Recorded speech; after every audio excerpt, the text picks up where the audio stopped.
Eng kuchli qotil kim? Bir qiziq norasmiy tadqiqot o'tkazildi. Eng kuchli qotil kim? Yurak kasalliklari statistikaga ko'ra eng kuchli qotil hisoblanadi. Nima uchun yurak kasalliklari bunchalik ko'p uchraydi? Sabablar. Birinchisi, hayot tarzining noto'g'riligi. Chekish, spirtli ichimliklar iste'mol qilish, kam harakatlilik, sport bilan shug'ullanmaslik va jismoniy yuklamalarning yetarli emasligi. Ikkinchisi, noto'g'ri ovqatlanish, ya'ni muvozanatlashmagan ovqatlanish tartibi. Ortiqcha tuz, shakar iste'moli, yog'larning ko'plab iste'moli.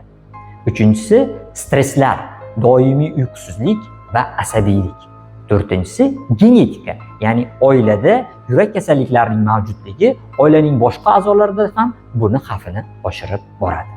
Va eng yomoni, bu kompleks holatlar yoshlarda ko'proq uchrayapti va yurak kasalliklari yosharib bormoqda. Bundan tashqari, profilaktik chora-tadbirlar kamayib bormoqda. Profilaktik chora-tadbirlar nimadan iborat? Sog'lom turmush tarziga rioya qilishdan va muvozanatlashgan ovqat tartibidan iborat bo'ladi. Nimanidir yemang, nimanidir qilmang deyishdan ko'ra, inson o'z holatidan kelib chiqib, sog'lom turmush tarziga rioya qilishi shart deb o'ylayman. Bizni kuzatib boring.